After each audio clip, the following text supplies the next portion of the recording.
갈라디아서는 이 특별한 별명들이 있습니다. 그리스도인의 자유의 대헌장으로도 잘 알려져 있고 종교개혁의 성명서라는 별명을 또 갖고 있습니다.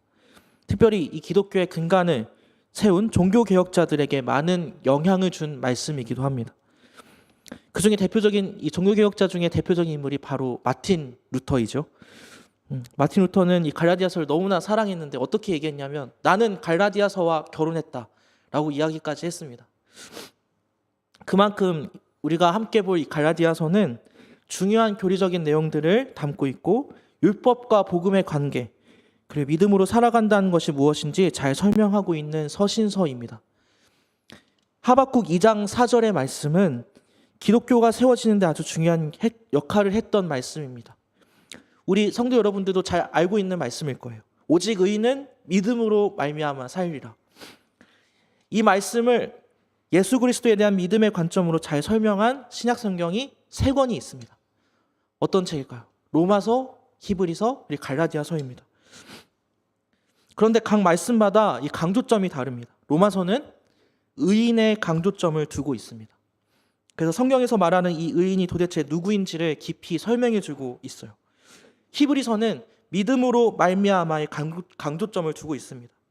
믿음이 도대체 무엇인지 정의하고 그 믿음을 구약의 인물들을 통해서 깊이 설명해 주고 있습니다. 그렇다면 갈라디아서는 어디에 초점을 맞추고 있을까요? 이 살리라에 초점을 맞추고 있습니다. 많은 성도님들이 갈라디아서는 교리적인 책이야, 딱딱한 책이야, 너무 어려운 책이야 이렇게 생각을 하는데 여러분 이것은 큰 오해입니다. 중요한 교리적인 내용들을 포함하고는 있지만 성도들의 삶을 아주 깊이 다루고 있습니다. 예수님을 믿고 자유하게 된 우리가 어떻게 살아가야 하는지, 특별히 성령의 인도하심을 따라 살아가는 것이 무엇인지를 잘 알 수가 있습니다. 부디 이 갈라디아서 앞으로 이제 한 장 한 장 살펴보게 될 텐데 함께 나누면서 우리의 믿음이 더욱 깊이 자라가고 또 성령의 인도하심을 따라 살아가는 것이 무엇인지를 깊이 깨닫는 귀한 시간이 되기를 소망합니다. 우리 1절과 5절 말씀은 바울이 갈라디아 성도들에게 하는 인사말을 담고 있습니다. 그런데 여러분 이 갈라디아서의 인사말을 살펴보면 뭔가 분위기가 심상치 않다는 것을 느낄 수 있습니다. 보통 이 바울이 쓴 다른 서신서를 보면 이 성도들을 애정하는 표현이 담겨져 있거나 감사의 마음을 표현하는 이 표현이 담겨져 있는데 이 갈라디아서에서 보면은 그런 표현이 아예 등장하지 않습니다. 성도들을 향한 감사가 나오지 않는 편지는 갈라디아서가 유일합니다. 눈치를 채신 성도님들도 있겠지만 여러분 지금 바울은 무척이나 화가 나 있습니다. 교회 상황이 너무나 혼란스럽고 성도들이 심각한 문제에 빠져 있었기 때문입니다. 도대체 갈라디아 교회 안에서 무슨 일이 일어났던 것일까요? 우리 6절 말씀을 보면 그 상황을 짐작할 수 있습니다. 우리 6절 말씀 함께 읽도록 하겠습니다. 시작. 너희를 부르신 이를 이같이 속히 떠나 다른 복음을 따르는 것을 내가 이상하게 여기노라. 이상하게 여겼다라고 되어 있는데 영어 성경을 보면은 매우 놀랐다라고 표현되어 있어요. 여러분 왜 놀란 것입니까? 바울이 부정적인 의미로 쓰여졌는데 왜 놀란 것입니까? 지금 교회의 성도들이 다른 복음에 현혹되어 있어서 이 은혜로 불러주신 하나님을 떠나고 있는 상황이기 때문에 그렇습니다. 바울은 지금 진단하고 있어요. 지금의 갈라디아 교회는 매우 심각한 상황이다. 너희들이 어떻게 복음에서 떠날 수가 있느냐? 사랑하는 여러분, 교회 전체를 혼란스럽게 만들고 바울을 무척이나 화나게 만든 이 다른 복음은 도대체 무엇일까요? 이것을 알기 위해서는 갈라디아서가 왜 쓰여졌는지 그 배경을 알아야 합니다. 성도 여러분, 유대인의 입장에서 보았을 때 사도행전에서 가장 충격적이었던 사건은 무엇일까요? 가장 충격적이었던 사건은 10장에 나오는 이방인 고넬료가 성령을 받고 구원을 받은 사건입니다. 전혀 이방인이 구원을 받으리라는 거는 전혀 상상할 수가 없었는데 이 고넬료가 최초로 구원을 받게 된 거예요. 이방인 고넬료가 구원을 받는 사건이 일어나게 되자 여러 지역의 교회에서는 한마디로 난리가 났습니다. 만약 그때 이 신문이 있었다고 한다면 이 헤드라인을 장식할 정도로 이 사건은 어마어마한 사건이었습니다. 예수님을 믿게 된 이방인들에 대한 문제는 이후로 계속 한 이슈로 떠올랐고 결국 이 격렬한 논쟁으로 이어졌어요. 크게 두 진영으로 나뉘게 되었습니다. 예수님을 믿게 된 바리새파 출신의 유대인들은 이방인들이 구원을 받으려면 할례를 받아야 된다. 율법의 여러 조항들을 지켜야 한다고 주장했습니다. 왜냐하면 할례는 하나님의 백성을 표시하는 아주 중요한 의식이었기 때문입니다. 율법 또한 하나님의 백성으로서의 정체성을 나타내는 것이었기 때문에 이 중요한 것들을 이방인들도 지키게 해야 한다, 이렇게 주장한 것이죠. 일리가 있는 주장입니다. 반면 이방 선교에 적극적이었던 이들, 대표적으로 이 바울과 바나바가 있겠죠. 이들은 성령이 오셨다는 것 그 자체가 할례의 의미를 없애는 것으로 간주했습니다. 하나님께서 할례를 받지 않은 이방인에게 성령을 주셨다는 것은 그들을 있는 모습 그대로 받아들이신 것이다. 따라서 할례라는 조건은 무의미해졌다. 이들은 그렇게 주장했습니다. 두 진영 간의 이 격렬한 논쟁이 오고 간 후에 결국 이 베드로와 야고보의 주도로 예루살렘 교회는 최종적으로 할례가 필요하지 않다는 결론을 내렸습니다. 이것이 바로 사도행전 15장의 이야기이죠. 하지만 여러분, 예루살렘 회의 하나로 모든 상황이 정리되기는 힘들었을 것입니다. 그래도 이건 아니지. 어떻게 할례를 받지 않고 구원을 받을 수가 있어? 이렇게 생각한 이 바리새파 유대인들이 많이 있었을 것입니다.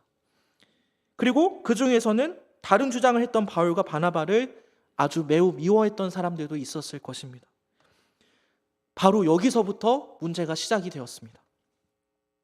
공식적으로 정해진 이 내용에 의문과 반문을 품고 바울을 미워했던 유대인들이 바울이 복음을 전하고 떠난 이 갈라디아 지역에 나타난 것입니다. 이들은 예수님을 믿고 성령을 받은 성도들에게, 갈라디아 성도들에게 접근하였습니다. 그리고 바울이 전한 복음과 전혀 다른 복음을 그 성도들에게 가르치기 시작했습니다. 바울은 이 사람들을 이 거짓 교사라고 확실하게 말하고 있어요. 이들이 전한 이 다른 복음, 그 내용을 자세히 알 수는 없지만 확실한 것은 그 가르침이 가장 중요한 구원론을 심각하게 훼손시키고 복음을 변질시켰다는 것입니다. 말씀을 통해 짐작해 보건대 아마 이렇게 주장했을 거예요. 너희들이 구원을 받기 위해선 바울이 전한 복음으로는 충분하지 않아. 할례, 여러 절기를 지키는 것, 음식과 관련된 율법의 규정들을 너희들은 반드시 지켜야 돼.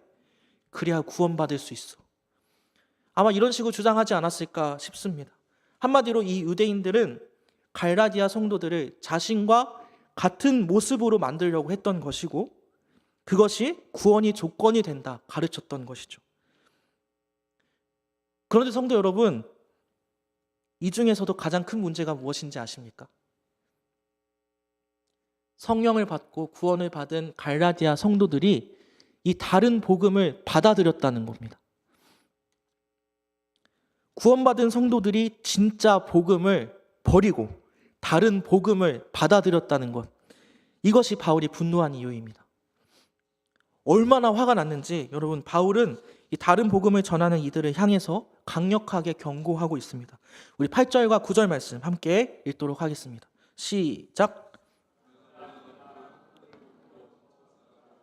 우리가 너희에게 전한 복음 외에 다른 복음을 전하면 저주를 받을지어다. 우리가 전에 말하였거니와 내가 지금 다시 말하노니 만일 누구든지 너희가 받은 것 외에 다른 복음을 전하면 저주를 받을지어다. 이 저주를 받을 거라고 아주 강력하게 외치고 있습니다. 누군가는 이런 바울의 태도에 의문을 가질 수가 있어요. 아니, 아무리 그래도 이 저주까지 할 일입니까? 할례를 지킨다는 게 그렇게 나쁜 겁니까? 율법을 지킨다는 게 그렇게 나쁜 건가요? 바울의 서신서들을 보면 바울은 이 할례 자체가 잘못되었다, 할례는 완전 금지해야 한다 주장하지 않았습니다. 오히려 할례를 긍정적으로 보기도 했어요. 아시는 분은 아시겠지만 할례를 받지 않은 디모데를 할례를 받도록 권면하기도 했습니다. 그 밖에 음식과 또 여러 가지 율법 규정들이나 절기를 지키는 것에 대해서도 정죄하지 않았습니다. 바울은 율법이 선하고 거룩한 하나님의 뜻이라고 몇 번이나 말했어요. 바울도 인정한 것입니다. 율법을 행하고 지키는 것 그 자체는 결코 나쁜 일이 아닙니다. 아니 그렇다면 바울이 저주까지 할 정도로 분노한 이유가 도대체 무엇입니까? 그것은 뭐냐면 할례를 강요한 그들의 가르침이 복음의 진리로부터 성도들을 멀어지게 만들고 있었기 때문에 바울이 그토록 분노하는 것입니다. 이제 또 갈라디아서 2장을 앞으로 살펴보게 될 텐데 여러분 잠깐 보게 되면 베드로와 바나바가 어떻게 복음의 진리에서 벗어나게 되었는지를 우리가 볼 수 있습니다. 베드로와 바나바는 그리스도인이 된 이방인들과 아주 긴밀한 교제를 나누고 있었어요.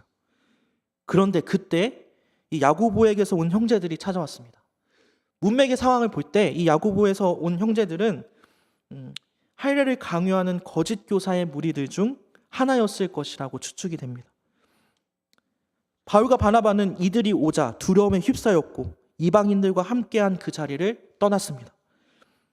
복음은 어느 누구에게나 차별하지 않고 구원을 주신다고 했는데 여러분 지금 베드로와 바나바가 한 행동은 이 진리를 부인하고 이방인들을 차별하는 것이나 마찬가지였어요.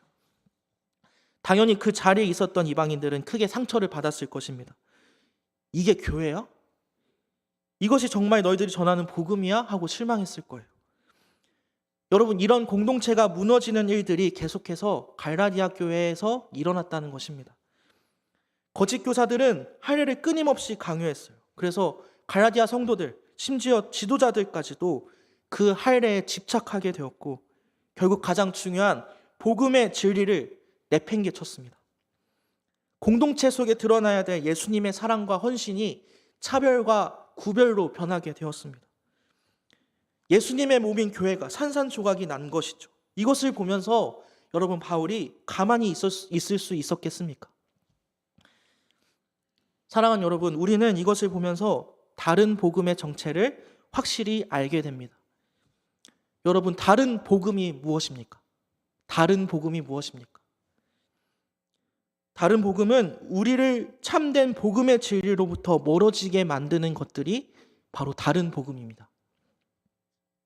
그것이 할례가 될 수도 있고 율법의 절기 규정이 될 수도 있고 지도자의 가르침일 수도 있습니다. 갈라디아서에서는 이 복음의 진리를 멀어지게 만드는 결정적인 원인이 할례였던 것이었죠. 바울은 복음의 진리가 헌신짝처럼 버려지는 그 상황을 도저히 지켜보기만 할 수가 없었습니다. 그렇기에 갈라디아 성도들을 향해서 아주 강한 어조로 지금 편지를 쓰고 있는 것입니다. 성도 여러분, 참된 복음을 변호하고 이 복음을 지켜내고자 하는 이 바울의 열정이 얼마나 느껴지십니까? 저의 이 인생 영화가 하나 있습니다. 그게 뭐냐면 이제 7번 방의 선물입니다.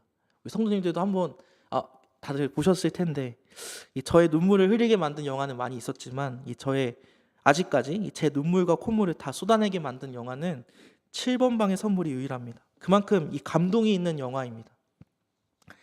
여러분 줄거리는 대략 이렇습니다. 6살의 지능을 가진 지적 장애인 용구는 이 청소부로 일하며 딸 예승이와 함께 행복하게 살고 있었습니다. 그런데 어느 날 이 용구는 딸이 좋아하는 세일러문 가방을 사주려고 가다가 한 여자아이가 얼음길에 넘어져서 피를 흘린 것을 발견합니다. 그래서 어떻게 하냐면 얼른 달려가서 이 아이를 살리기 위해서 인공호흡을 합니다. 그런데 그 아이가 그만 죽게 돼요. 그리고 우연히 목격한 주민에게 신고를 당해서 용구는 아이를 살해하고 성폭행한 아동 성범죄자로 억울하게 몰리게 되었습니다. 또 하필이면 여러분 이 죽은 아이가 경찰청장의 딸이었어요. 그래서 용구는 법정에서 억울하게 누명을 받고 사형을 선고받게 됩니다. 그렇게 용구는 예승이와 헤어지게 되었고 흉악범들이 모인 교도소 7번 방에 들어가게 되었죠.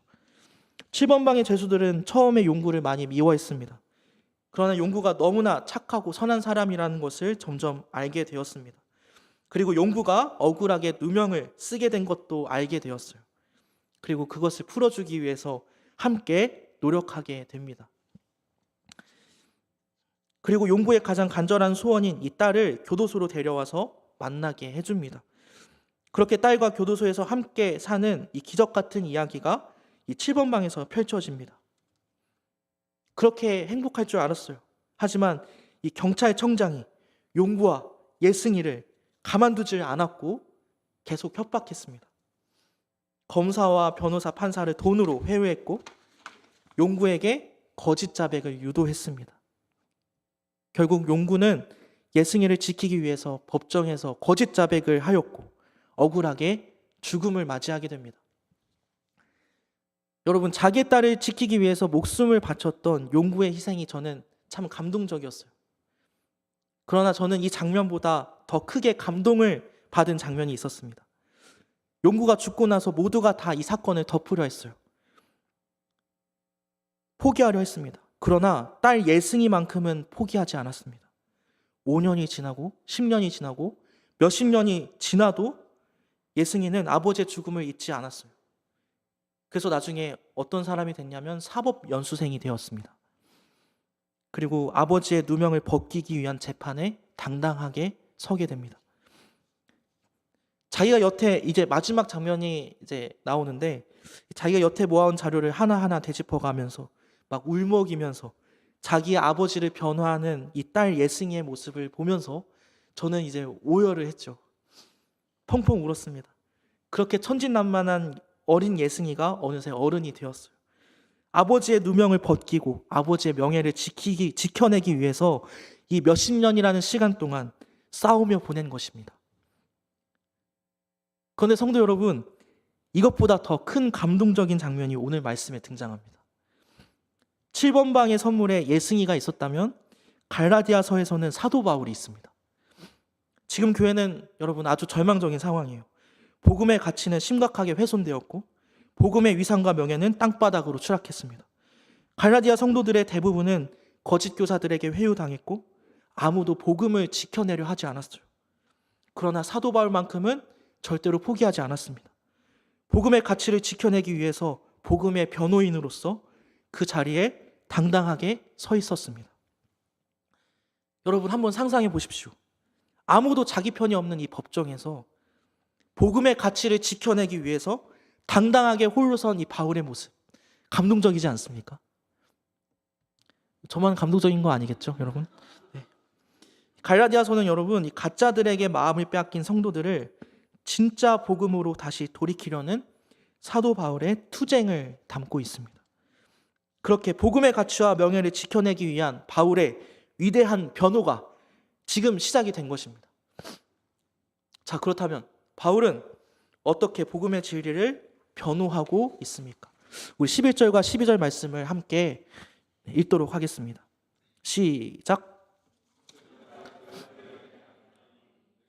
복음은 사람의 뜻을 따라 된 것이 아니니라. 이는 내가 사람에게서 받은 것도 아니요 배운 것도 아니요 오직 예수 그리스도의 계시로 말미암은 것이라. 내가 전한 복음은 사람에게서 난 것이 아니라 하나님에게서 난 것이다. 예수 그리스도의 계시로 말미암은 것이다. 그리고 그것을 뒷받침하기 위해서 바울은 강력한 증거를 제시합니다. 성도 여러분, 바울이 제시한 증거는 무엇일까요? 거짓 교사들의 잘못된 점과 그들의 허점을 낱낱이 분석한 자료를 제시할 수도 있습니다. 겉으로만 이 율법을 지키고자 하는 이 거짓 교사들의 위선과 속내를 드러낼 수도 있습니다. 바울은 그럴 만한 실력이 충분히 되는 사람이거든요. 그런데 여러분, 바울은 그런 증거들을 제출하기에 앞서서 더 강력한 증거를 제시합니다. 그것이 무엇입니까? 우리 13절에서 16절 말씀을 좀 길지만 여러분 함께 읽도록 하겠습니다. 시작.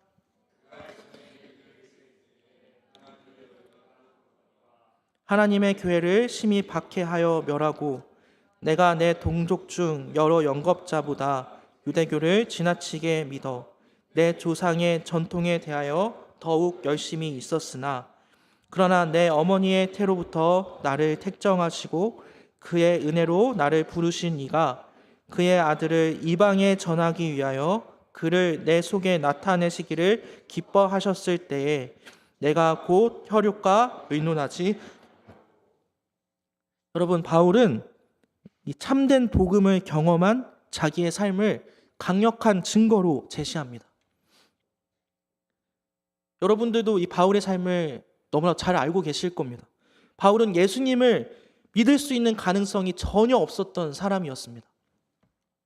그 누구보다 유대교에 열심히 있었던 사람이었고요. 가말리엘 학파로서 이 엘리트 중에 엘리트였고, 이 성경과 율법에 아주 통달한 사람이었습니다. 그리고 예수님을 믿는 사람들을 핍박하는 일에 가장 앞장선 사람이 바로 바울이었습니다. 그 당시 성도들은 바울의 이름만 듣기만 해도 벌벌벌 떨었을 것입니다.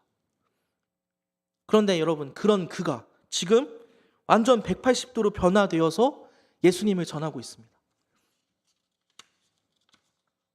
여러분, 이것은 하나님의 능력, 하나님의 일하심이 아니고서는 도저히 설명할 수가 없는 것입니다. 바울이 받은 복음은 사람에게서 난 것이 아니고 하나님에게서 난 것입니다. 바울도 이것을 너무나도 잘 알고 있었어요. 그래서 바울은 예수님을 만나자마자 일부러 사도들을 만나러 가지 않았습니다. 사도들을 만나러 가지 않고 아라비아로 가서 다메섹으로 돌아갔습니다. 여러분, 왜 그렇게 했을까요? 하나님으로부터 이 복음이 온 것임을 확실하게 하기 위해서였습니다. 바울은 이 베드로와 야고보를 15일간 만나는 것을 제외하고는 그 어떤 사도들도 만나지 않았어요. 그럼에도 바울이 전한 복음은 사도들이 전한 복음과 똑같았습니다. 이것을 통해 우리는 예수님이 직접 바울을 만나 주셨고, 그리고 바울에게 복음을 주신 것을 알 수가 있는 것입니다. 바울은 20절에 이렇게 고백합니다. 제가 읽겠습니다. 보라, 내가 너희에게 쓰는 것은 하나님 앞에서 거짓말이 아니로다.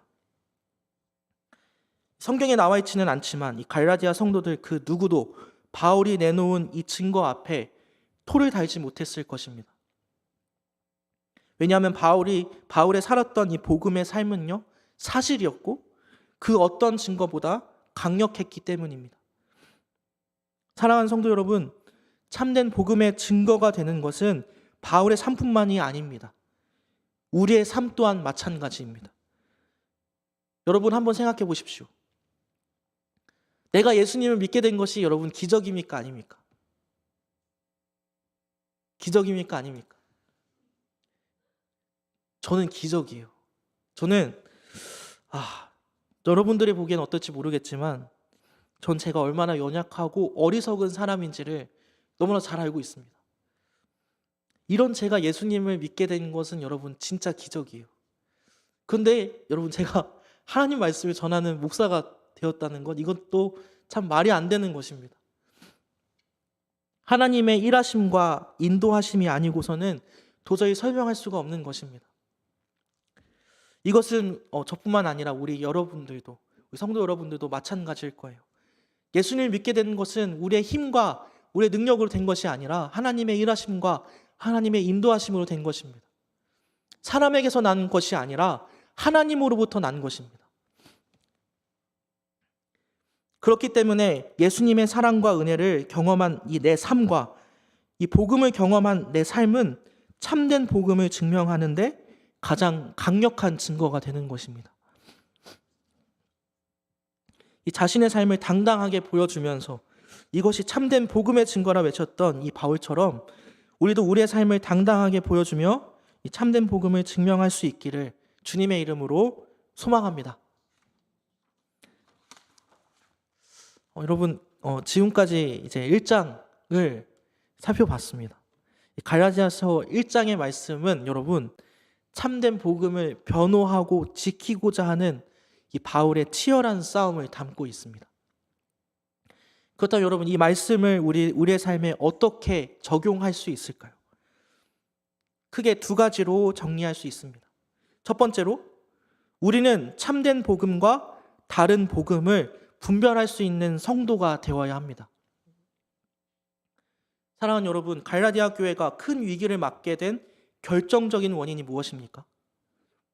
그것은 갈라디아 성도들이 참된 복음과 다른 복음을 분별하지 못하고 참된 복음 대신 다른 복음을 선택했다는 것입니다.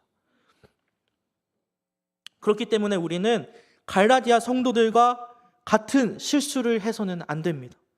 참된 복음과 다른 복음을 잘 분별하여 복음의 가치를 잘 지켜내야 하는 것이죠. 여러분, 아까도 살펴봤듯이 다른 복음은 할례가 아닙니다. 다른 복음은 율법이 아니에요. 참된 복음의 진리로부터 성도들을 멀어지게 만드는 것들이 다른 복음입니다. 이렇게 생각해 봤을 때 여러분, 오늘날 이 다른 복음은 우리 주위에 너무나 많이 존재하고 있는 것 같습니다. 저도 이렇게 한번 해서 이제 말씀 보면서 살펴봤어요. 이 다른 복음이 도대체 뭘까? 오늘날 어떻게 나타나고 있을까? 그래서 이제 다양한 자료들을 살펴봤는데 여러 목사님들, 막 교수님들이 이 다른 복음이 무엇인지 말씀해 주셨는데 찾아보니 충격을 받았습니다. 왜냐하면 너무 많았기 때문이에요. 제가 한번 그냥 나열해서 읽어드리도록 하겠습니다. 이 다른 복음이 어떤 것인지를. 오늘날에서 그리스도의 은혜를 거부하는 율법주의가 있고요. 그리스도 안에 있는 참된 복을 세상의 복으로 오해하게 만드는 기복주의가 있습니다. 그리스도 안에 있는 자유를 육체의 기회로 삼게 하는 방종주의가 있습니다. 복음과 말씀을 통한 균형 잡히고 통합적인 인격의 성숙에 무관심한 신비주의가 있습니다. 초자연적인 은사와 직통계시를 강조하는 신사도주의가 있습니다. 그리고 성경의 말씀을 인용하면서도 세상의 가치를 따라가는 세속주의가 있습니다. 그리고 하나님의 나라가 아닌 돈을 쫓아가는 만모니즘이 있습니다. 그 밖에 더욱더 수많은 이 다른 복음들이 우리 삶 각 곳곳에 존재하고 있는 거예요. 더욱이 문제는 여러분, 이 다른 복음은 교묘하게 우리의 삶 속에 틈타 들어오기 때문에 분별하기가 쉽지 않다는 것입니다. 여러분, 어떻게 해야 됩니까? 우리가 어떻게 이 다른 복음들과 제대로 싸워낼 수가 있겠습니까? 어떻게 하면 참된 복음을 우리가 굳게 붙잡고 다른 복음들과 싸워낼 수 있겠습니까? 가장 확실한 방법은 뭐냐면 진짜를 제대로 아는 것입니다. 사랑하는 여러분, 참된 복음이 무엇입니까? 우리 한번 갈라디아서 1장 4절 말씀 함께 읽도록 하겠습니다. 갈라디아서 1장 4절 말씀. 자, 시작.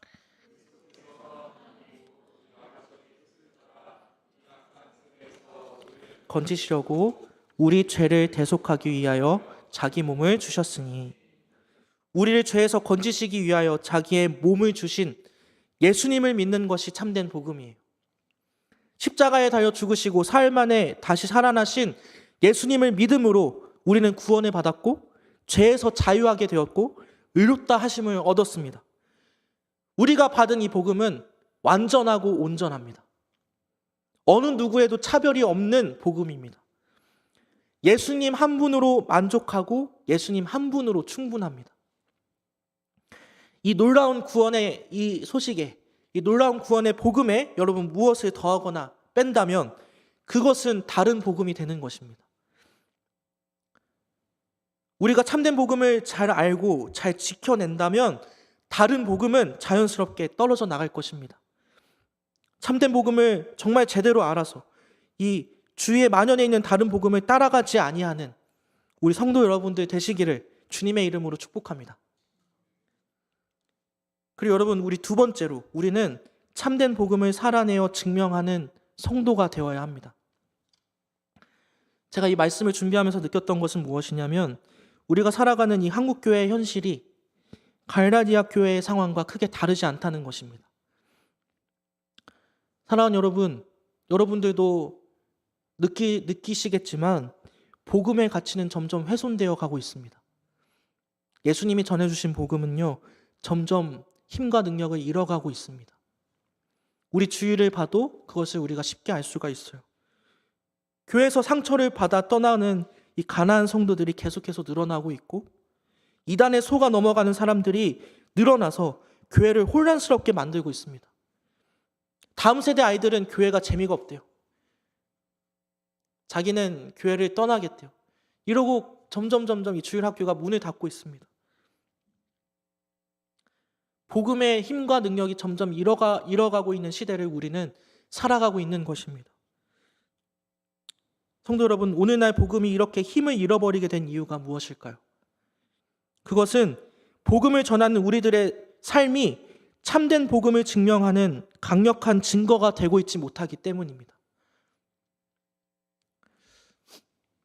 제가 예전에는 이 유튜브에 막 이제 예수님 믿는 사람들을 비판하는 사람들을 보게 되면 그냥 무시했어요. 그냥 외면했습니다. 그런데 최근에 저는 이제 그 사람들의 도대체 뭐라고 썼는지 보기 시작했어요. 왜 우리들을 그렇게 비판할까? 왜 우리들을 그렇게 안 좋게 얘기를 할까? 그 댓글에는 여러분 이런 내용들이 있더라고요. 예수님의 사랑을 그렇게 외치는 사람들이 실제로는 누구보다도 자기 중심적으로 살아간다. 믿음을 그렇게 외치는 사람들이 실제로 보면 자기 걱정과 염려 때문에 믿음을 금방 포기해버린다. 기도를 그렇게 많이 한다는 사람들을 실제로 보면 하나님의 뜻대로 결정을 내리는 게 아니고 자기의 뜻을 굽히지 않는다. 마음이 너무나 아팠습니다. 그런데 그들이 말하는 것을 저는 인정할 수밖에 없었어요. 우리 주은혜 교회는 당연히 아닙니다. 그렇지만 이 주위에 내가 크리스천이라고 말하는 이 많은 사람들이 살아가고 있는 것을 보면은 다들 다 이렇게 살아가고 있다는 것을 저는 보게 되었기 때문입니다. 복음을 전하는 사람들이 실제로 살아갈 때 복음과 거리가 먼 자들로 살아가고 있습니다. 하나님께 받은 참된 복음을 증명해내야 될 우리의 삶이 더 이상 증거가 되고 있지 못합니다. 사랑하는 성도 여러분, 하나님은 이런 우리에게 오늘 바울의 모습을 보여주시고 계십니다. 복음의 가치가 훼손되는 것을 보고 바울은 가만히 있지 않았습니다. 이런 상황을 보며 분노했습니다. 다른 복음에 속아 넘어간 자들을 향해서 어떻게 이럴 수 있겠냐고, 어떻게 이럴 수 있냐고 책망했습니다. 그리고 복음의 가치를 어떻게든 지키고 변호하기 위해서 끝까지 싸웠습니다. 자신의 삶을 통해서 참된 복음이 무엇인지 보여주었습니다. 이것이 갈라디아 성도들을 참된 복음으로 이끌 수 있고 살릴 수 있는 유일한 방법이었습니다. 사랑하는 성도 여러분, 우리는 어떻게 살아가고 있습니까? 복음의 가치가 훼손되는 것을 볼 때 우리는 가만히 있어서는 안 됩니다. 내가 속한 교회, 내가 속한 공동체에 하나님의 사랑과 은혜가 제대로 나타나고 있는지, 차별과 다툼과 겉과 속이 다른 위선의 모습이 있지는 않은지 꼼꼼히 살펴봐야 합니다. 복음이 아닌 다른 가치가, 복음이 아닌 다른 복음이 우리 공동체를 위협하고 있지는 않은지 계속해서 서로 권면하고 경계해야 합니다. 사도 바울처럼 복음의 가치와 명예를 지켜내기 위해서 우리는 싸워야 합니다. 우리의 삶 가운데 참된 복음을 살아내어서 복음이 무엇인지를 우리는 증명해내야 합니다.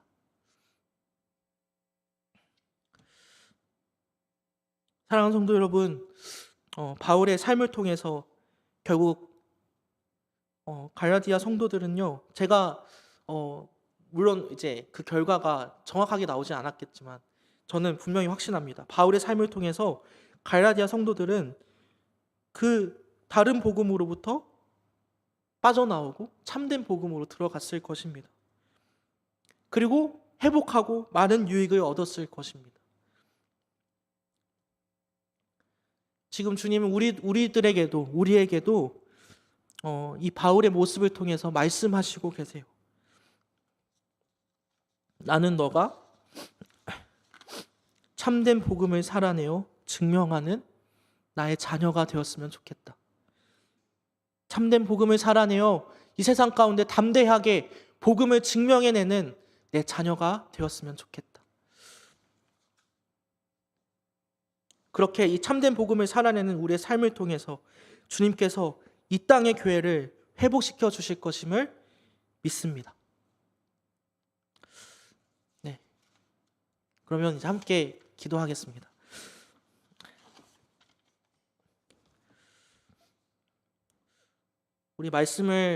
오늘 들었던 이 말씀을 붙잡고 우리 함께 기도했으면 좋겠습니다. 오늘날에 만연해 있는 수없이 많은 이 다른 복음들과 그리고 복음의 힘과 능력이 점점 사라지고 있는 이러한 현실 속에서 우리는 지금 놓여져 있습니다. 어떻게 해야 되겠습니까? 참된 복음과 다른 복음이 무엇인지를 잘 분별해야 할 것입니다. 참된 복음을 내 삶 가운데 제대로 내기 위해서 싸워내야 할 것입니다. 우리가 이 참된 복음을 바로 알고 제대로 살아낼 수 있는 그런 주의 자녀가 될 수 있게 해달라고 우리 함께 이 시간 기도하며 나가겠습니다. 기도하겠습니다. 하나님 아버지, 이 시간 함께 기도합니다. 우리가 이 시간 함께 그 복음을, 아버지, 참된 복음과